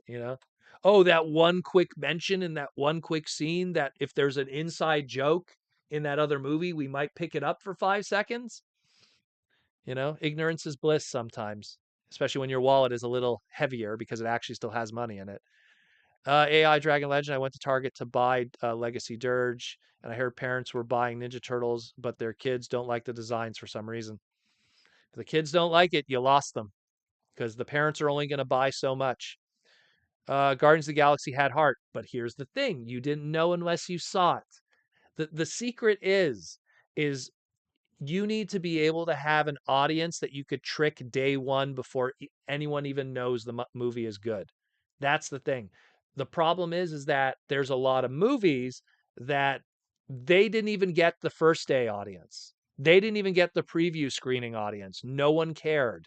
And that's when it gets scary for them. When you find out day one no one showed up, that's when it's bad, because then afterwards, then in hindsight, oh yeah, and by the way, on top of no one going to see this movie day one, I also heard it's bad. That's the after conversation, you know? Better to be a movie that's really good and didn't make money than a movie that's really bad and did make money, you know? But the hope is that they could be those. Hollywood rather have really bad movies that make money than really good movies that didn't. See the 86 movie. Uh Prince Felix 59, we tricked them to get them into the movie, but it has to be a good movie to get legs and carry on to be successful. Sometimes, not always. Not always. How many people saw the second Avatar movie? You know, just based on hype alone. That's what happens. When you realize it, you don't really need, like, for a movie to make like $500 million, like to make $500 million, you don't really today in this market, you don't really need that many butts anymore. You need, like, with ticket prices the way they are right now, sometimes you only need like half of one city in America to go see a movie, and there's your $500 million. Get like, if you could get just New York City, 50% of the New York City population to go see a movie, that's your $500,000 right there. It doesn't take a lot. The movie industry, as crazy it is today, isn't as making as much money as they'd hope for, because most people just go, I'm just gonna wait, you know? I value my money way more. As you should. As you should. Iacon Queen, the theater side of film industry really seems to be collapsing in general. I predict that in the next 20 years they're going to be a thing of the past. Well, I think that theaters, it used to be theaters had to buy the reels, and then movie theaters would take a cut with the companies and the money that's made and everything. So there's that whole process too and stuff. if companies could just somehow stream it into a home and make the money directly, that'd be great. But the negative with that is because with a theater, every butt was a ticket. Every butt was, every butt in that seat, every butt watching that movie was a ticket sale. Now when you stream it into a home, you could literally have your whole neighborhood crowded around your home theater, and we're going to be streaming this movie, and then like 50 people could be in a room watching that one movie, and that would have been 50 tickets. Now it's just one streaming service. And the flip side of it, the bootlegging. Now that it's at home, bootlegging is much more prevalent. You could digitally copy it better and put it out there for the secondary market and the army mateys. So that's why they'll never go that route 100% until they could somehow control that. Until they could somehow know what's on your screen, know how many people are watching, know that you're stealing it, and then they could arrest you and make your life a living hell because you didn't want to pay for Batman 7. That's a whole other thing. Proto Man, what's for dinner? I went to have McDonald's. We also got a Costco chicken, which we kind of been piecing at here and there, and got me some it's like delicious dinner rolls, but they have cheese in them. So pick those up too. Gonna have that pretty much more or less. McDonald's again. We had a big vacation, like mini vacation day trip today, so we kind of had to eat bad. Unfortunately, the only time I ever eat bad is when I'm on vacation, because the last thing I want to have to worry about is food, because I want to enjoy my time. Some cat the streaming services have really crashed in theaters and DVD profit margins. Yeah. Well, again, it's Mickey D's still affordable. Like I said, stay if you were here earlier in stream, if you use our little hacks, yes, it is still affordable. Um, is it just me or Tiger? Sarah says, is it just me or Tiger Hawk Legacy is a little fragile? There's already stress marks on the wings and hips. I don't know about that, unfortunately. I don't. I'm very careful with my TFs because a lot of them today are not as good as they could be. DW Brown. A lot of streaming services aren't doing well. Well, again, because here's the reality: no one should be getting streaming services. Okay, no one should. Ask Proto Man how many streaming services he has. Okay, but Proto Man, how do you watch stuff on Paramount Plus and Netflix? Okay, that's all I'm gonna say. You know, because I don't give a f. You know, I rather save money and put it towards living. You know, Protoman's got to get a new roof. Protoman needs to do his oil change and tire change on his cars. Like I don't need to spend $80 on streaming services. Do you want to know why the older generation were able to be homeowners? Because they didn't have a cell phone bill, they didn't have an internet bill, they didn't have streaming bills, they didn't get $5 coffees every morning. Just that alone is an extra $200 a month that you could have put towards a GIC or a FIRA or a 5 year, investment if you want to play it safe, you know, and put it towards something that could have been a house. You save $200 a month and you invest it properly over 15 years, you'll thank me later. By the time you're 35, do you know how much money you'll have? But yeah, I don't do the streaming service thing. It's a waste of money, and they need to. Was that a pirate hook? Actually, no, it's funny. I have a little Doraemon right here. Yes, it was a Doraemon pirate, little Keshi. I probably should have shown that instead. Silly me. Get a VPN and log onto the high seas. Bam. Patrick, I have a laptop upstairs in my kitchen slash in my kitchen in my living room that exists for one purpose, and that is to go on the high seas and websites that would destroy it. Oh, it's a Russian website that has a whole bunch of spyware? Who cares? Because I only use that laptop for one thing. I bought that laptop for $200 and I just use it just for that. Nice HDMI cable attached to our flat screen, and away we go. Protoman, what is your zodiac? I am a Gemini, born May 27th. And fun fact, Josh Perez was born one day before he would have been a Gemini, and he was born a twin. So he would have been the true Gemini. I always bring that up to him because I always think that's cool. Um, a true Gemini, which are twins. Pirates are my third favorite Lego theme and very expensive from what I've seen. Pirates theme, space, and what's the other one? The castle and castle. They say Geminis are really good with charisma, but again, I don't believe in any of that really. I don't believe in any of that kind of stuff. When your parents had sex does not determine your personality and or success. You know, that's don't want to be crass, but let's be real. Um, it's the same thing with like Chinese zodiacs. The year you were born. So you're saying everyone in that year is going to have the same, horoscope? Come on now. But it is what it is. I don't believe in that stuff. But same thing with birthstone is an emerald. It's kind of cool, I guess, a green stone. I think jades are kind of nicer personally, but it is what it is. Time is it right now? We got only 13, excuse me, we only got 11 minutes left. We've been flying today. DW Brown, Proto will find that one piece of content and become the king of the pirates. Look, I'm just being real with you guys. Like it's. I always say take care of yourselves and take care of your wallets more than anything else. Because as the future is going to progress, stuff is going to be more expensive. Bills are going to be more expensive. Food is going to be more expensive. Just basic lifestyle stuff will be more expensive. And the last thing you need to do is spend it on things that if you had a little bit of ingenuity and a little bit of patience, you know, you could find your way. I'm watching X-Men 97. Disney ain't getting a dime. How you doing, Bob Iger? You know? So I got too many things I got to pay for, you know? Daddy needs a new pair of shoes. So Mikey and Louie is Megatron Ratchet Monster technically umbiner? It's technically one of the first symmetrical docking, if you want to call it that, from Gal Geiger.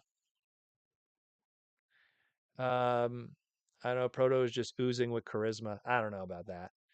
Um, my oozing with charisma comes from my uncle, who was a very well established comedian and comedy dude.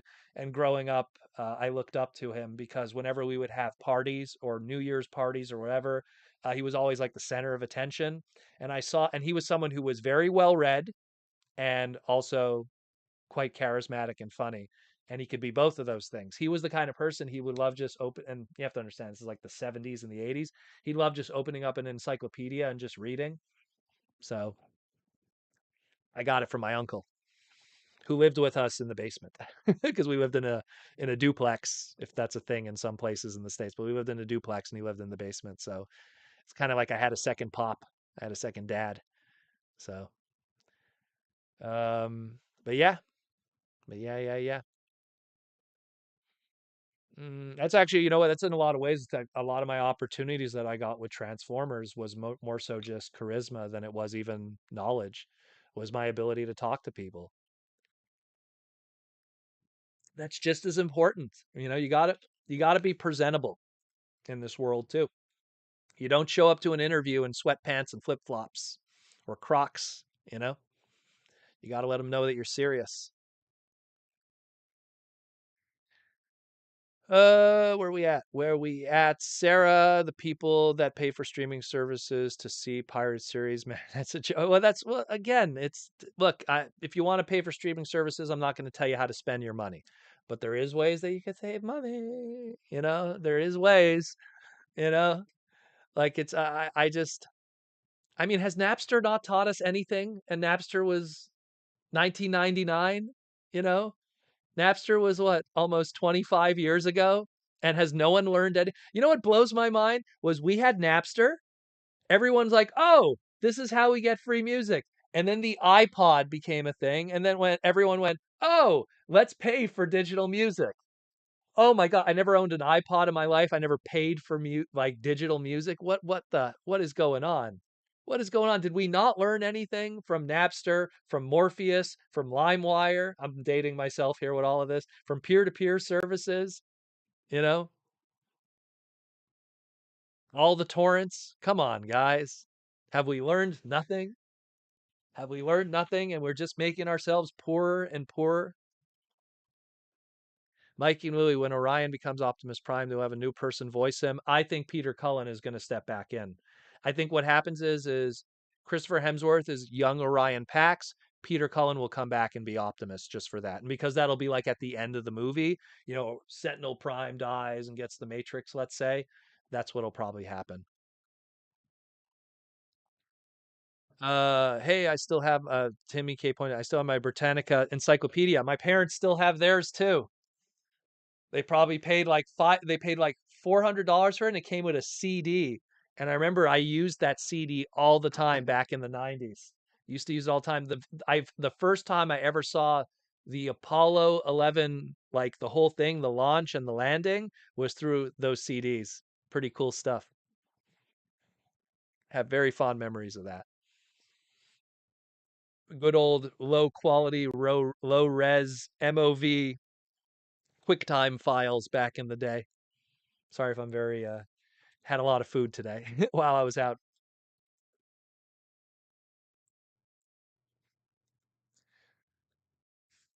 Let's see. Mikey and Louie, some people have learned their lesson from all those old things by going to jail, by going to jail.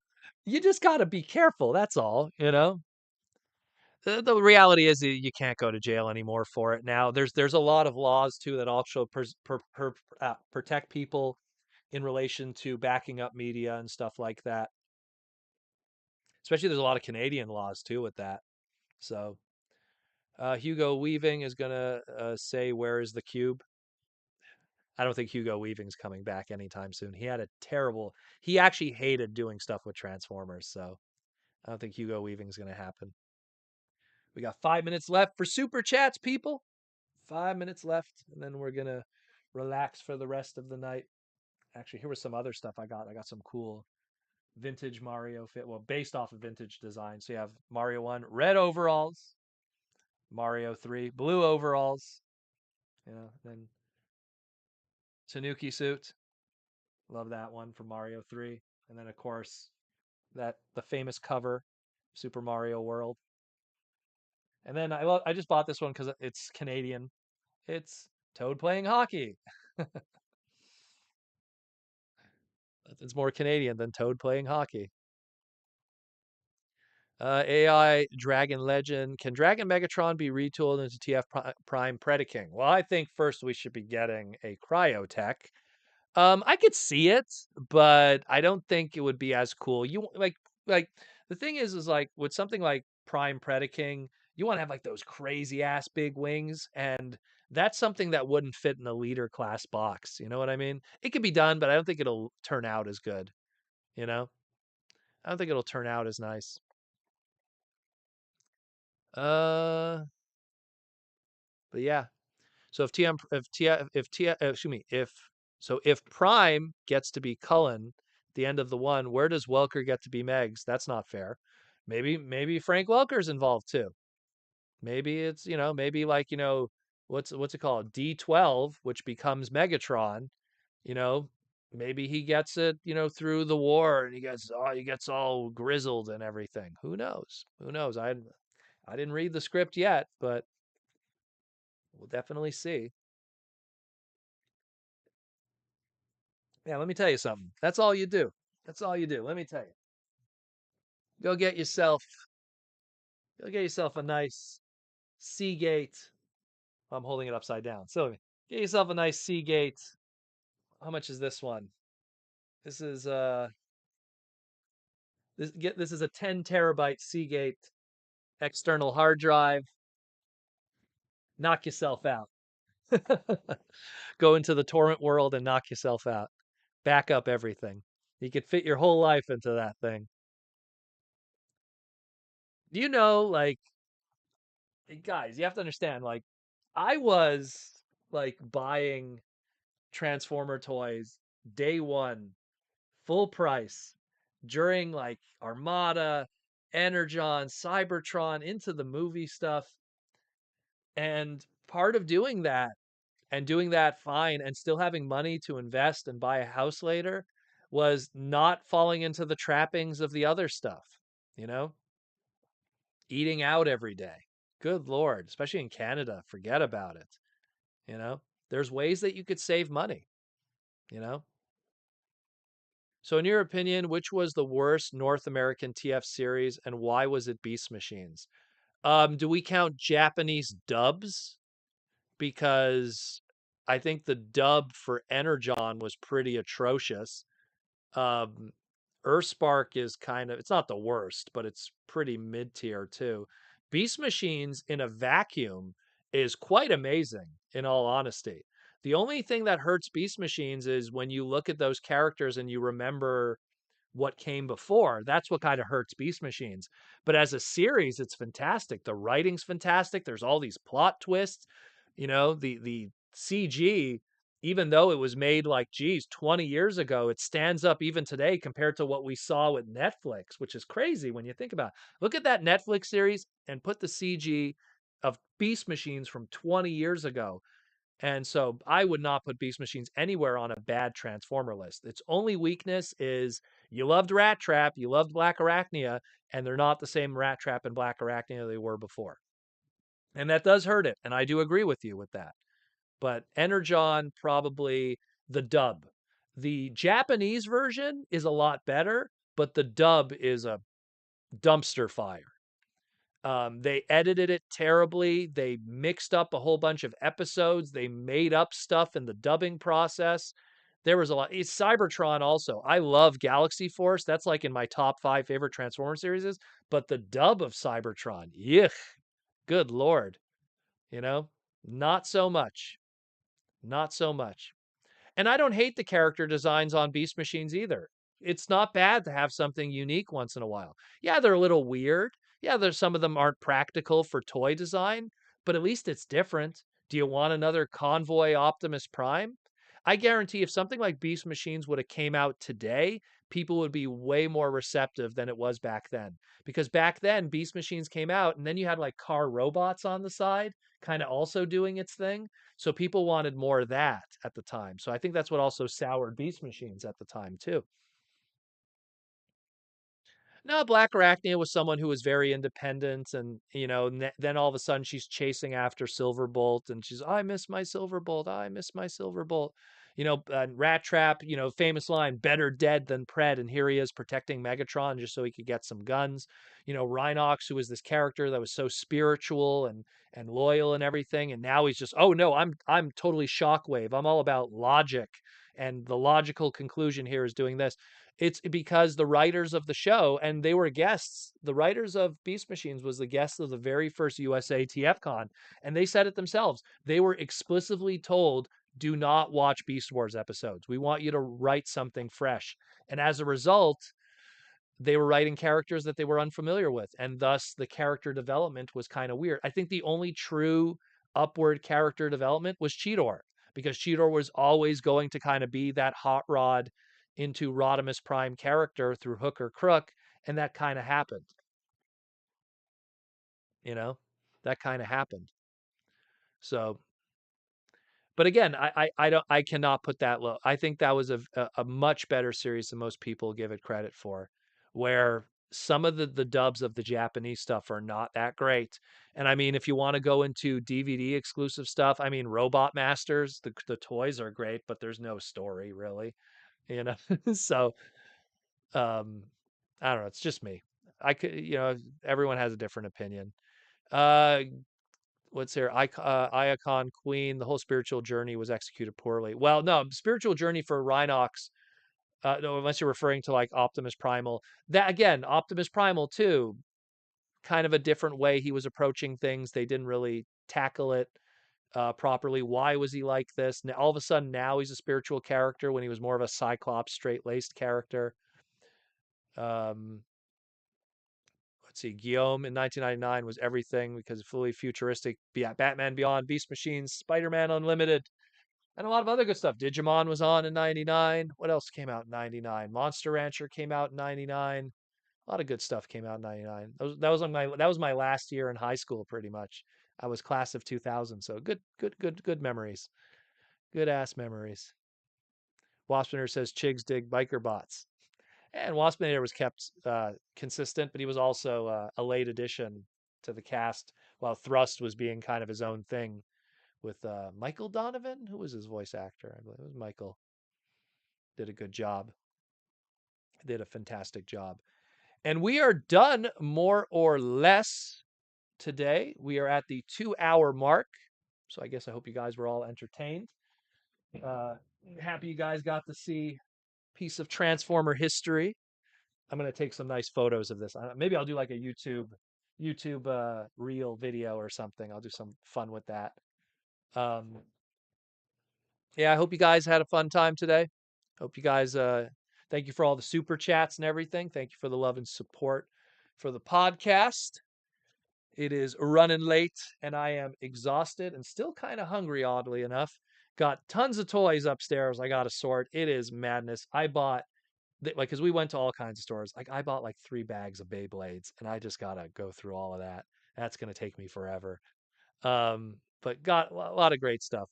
Thank you all for coming tonight. Thank you once again for all the love and support. We topped out at about 130 people today or so. So always good to see everybody, all the loved ones. And again, if you want to continue supporting the podcast, again, hit that super chat during the live streams. But also again, we have a Patreon. Patreon always helps a lot with the podcast. Gives you access to the Discord, gives you access to having your name in the end credit scroll, all that kind of stuff. Everyone who's part of the Discord has a great time. Or if you want to do the double dip, join the Discord and get a green name on the side there, join the YouTube membership, which is that join button down there. Aside from that, if you also want to help this podcast, also be a supporter of our sponsors here today. Hasbro Pulse, go watch something on Hasbro's YouTube channel. It helps them. It makes them money.